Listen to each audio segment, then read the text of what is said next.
Hello everyone, my name is Marcus. I'm the Open Science Officer at ITC at the University of Twente. And this is a little post-recording video of our Open Science Community Twente kickoff meeting that happened on the 28th of January. What did we have on our agenda? So first of all, we talked a bit about what open science actually is to create a common understanding among the participants. We also discussed a bit what open science communities actually are and what activities we have. And we also wanted to know from the participants what they are interested in.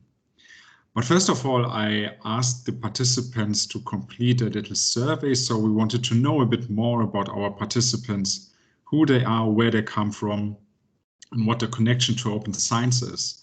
So as you can see, we have quite a broad coverage of participants. So not surprisingly, there were quite a few from the University of Twente. We also had participants from BMS, from ITC, and also from the library, from LISA, and many more. The participants also indicated why they are actually interested in open science communities, and there were quite a few answers on that.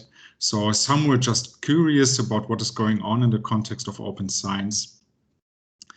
Some said that open science is not very common in the social sciences and transparency is needed to make the social sciences a bit more open. And others said that because we need each other to promote and normalize open science and explore the different ways in which it can play a role in the region and academic research. Others said that more knowledge on open science is needed because this is science as it should be. Others were very new to open science and wanted to learn more about it. And yeah, so altogether there were quite a few answers.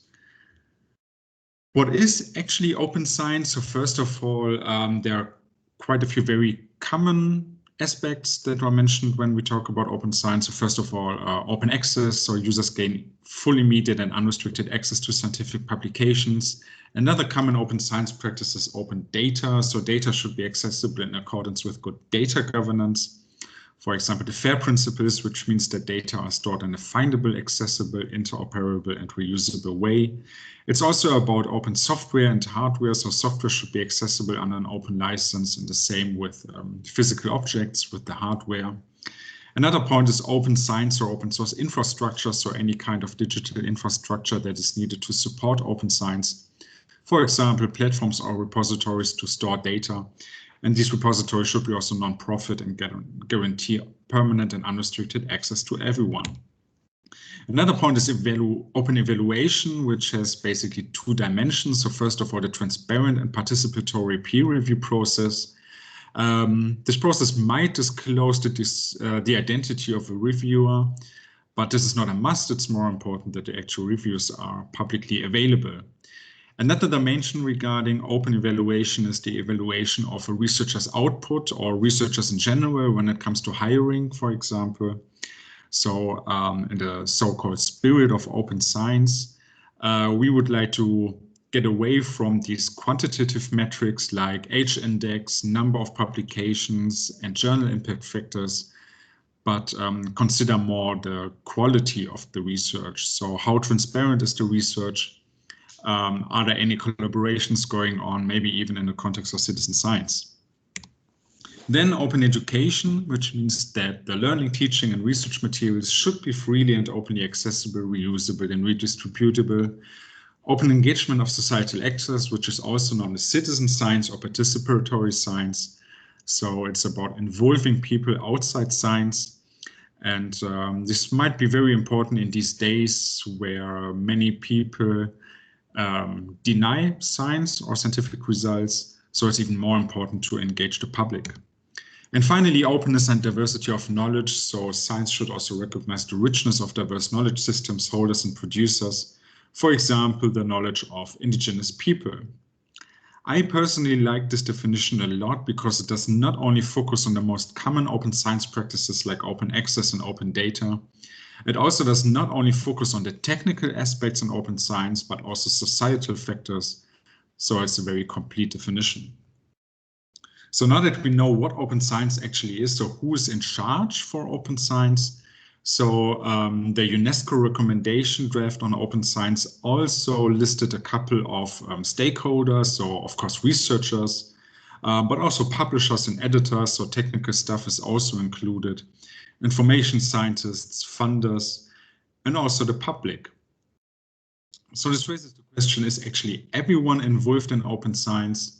Probably this is the case, and this is why it also makes sense to have an open science community. So also in our community, we would like to make sure that we cover a broad range of stakeholders. So not only researchers, but we basically want to involve everyone who is interested in open science. So what are actually open science communities? So first of all, open science communities are bottom-up communities to learn, share, and discuss open science practices. It's also about making open science more visible and accessible. It's about organizing events, seminars, and workshops. We also would like to facilitate knowledge exchange amongst peers. So there are different levels of expertise regarding open science. Some have a lot of experience, others not so much. We would like to bring them together to share experiences. And there might be also different kinds of expertise. So one has more expertise in open data, the other one has more expertise in open reproducible research. And I think such a community is a good opportunity to bring the two together.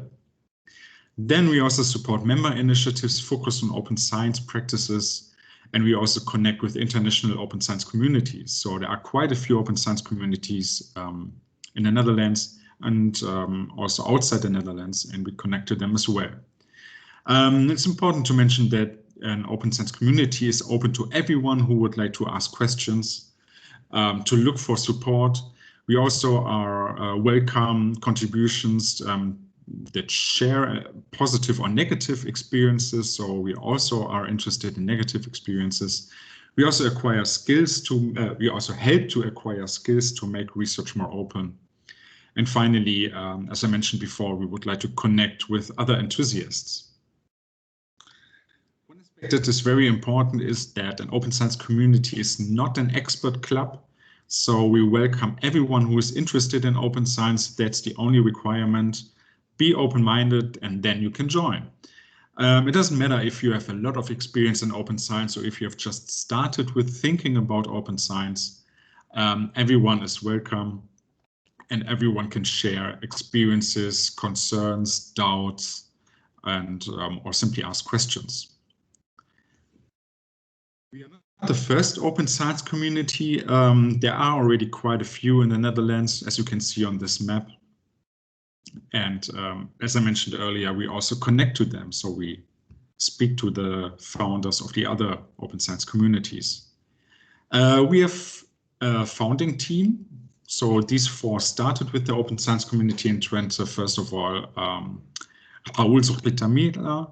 He was the initiator of the project, and we also work together with Maja Köhlen and Thomas Weinhardt. So we also have a website for our community, so opensciencetwente.com. You can go there, for example, and check the open science definitions in more detail. You can also join and become a member of the open science community. So as I said, you just have to be interested in open science. It's not important if you have knowledge or experience. We also have a newsletter that you can subscribe to. We release that once a month. And we also have a couple of activities. So for example, the Open Science Kitchen, which is a monthly event. It's actually very similar to this kickoff event. But in the future, we will discuss specific topics. The first actual Open Science Kitchen event will be on the 25th of February at 14 hours.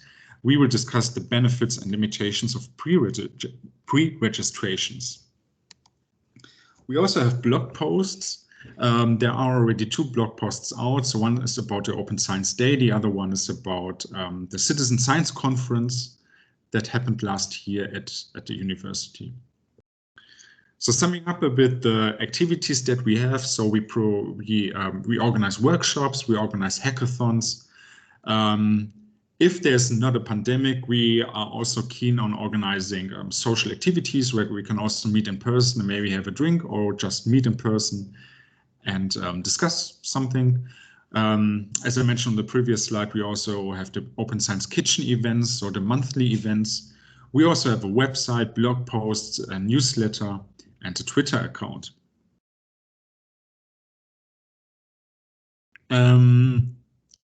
The next point on the agenda was to ask the participants about what they are actually interested in. So I created an Excel sheet with all the activities that we have as an open science community, and the participants were asked to go to the website, to the Excel sheet, and enter their ideas, because this community is not for us, it's for the people who join the community, and we wanted to know what they are interested in. And we got quite a few responses, so we have some nice ideas for workshops, for hackathons, and for social activities.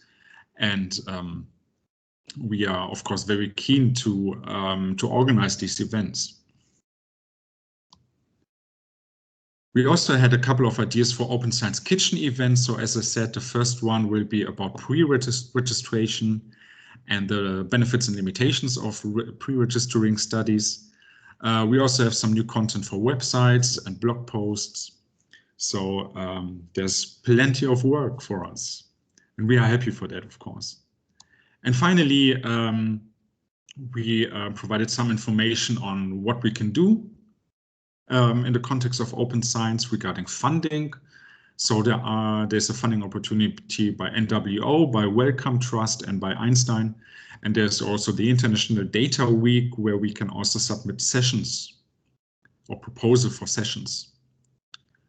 And yeah, that was the first event. That was the kickoff event. We are already looking forward to the next Open Science Kitchen event on the 25th of February. Thank you for your attention.